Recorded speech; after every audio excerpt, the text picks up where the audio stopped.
अस्सलाम वालेकुम स्टूडेंट्स। आज हम जो है वो एक्सरसाइज 3.1 करेंगे। 3.1 का क्वेश्चन नंबर 3 करेंगे, जिसमें वो आपसे कह रहा है कि write to proper subsets of each of the following sets.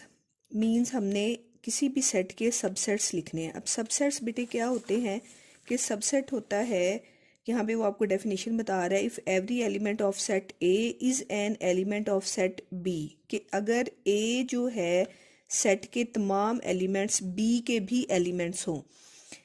For sake बेटे कि अगर बी हमारे पास कोई सेट 1 2 3 है, मतलब 3 एलिमेंट्स पर मुश्तमिल है 1 2 3, और ए सेट जो है वो किसी 2 एलिमेंट पर मुश्तमिल है 1 और 2, तो फिर हम क्या कहेंगे कि इससे साफ जाहिर हो रहा है कि ए के जो एलिमेंट हैं 1 और 2 वो बी में शामिल हैं। तो हम कहेंगे कि जो ए जो है वो बी का क्या है, सबसेट है।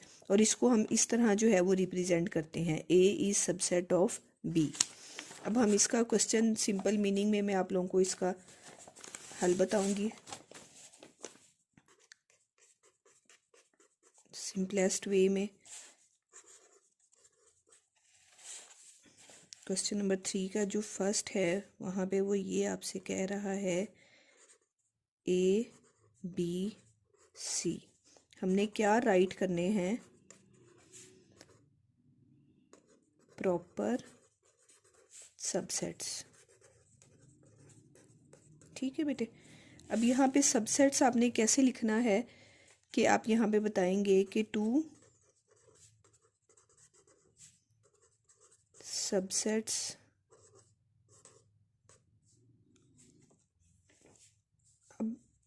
अब हम बेटे अगर इसको कोई सेट का नाम दे देते हैं, फॉर एग्जांपल ए नाम दे देते हैं कि ये सेट जो है वो ए के इक्वल है।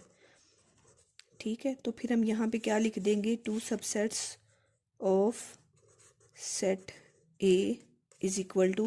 अब सबसेट्स क्या होते हैं बेटे, ये जो एलिमेंट हैं इनको हम सिंगल सिंगल लिख दें, दो दो करके लिख दें, तीन तीन करके लिख दें। जैसे बेटे यहाँ पे मैं साइड पे आपको बताती हूँ कि यहाँ पे ये आपके पास सेट है, तो अगर हम इसका एक सिंगल एलिमेंट ले लें, उनको हम सेपरेट करके लिख दें,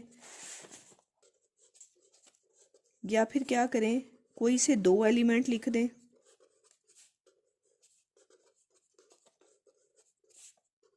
एंड ए सी, या हम पूरे का पूरा सेट लिख दें। तो ये सारे के सारे क्या हैं, इसके क्या हैं, सबसेट्स हैं। ये सारे के सारे, ये सारे क्या कहला रहे हैं, सबसेट्स कहला रहे हैं। किस सेट के, इस सेट के। तो हम इनमें से कोई से भी दो सेट्स उठाएं और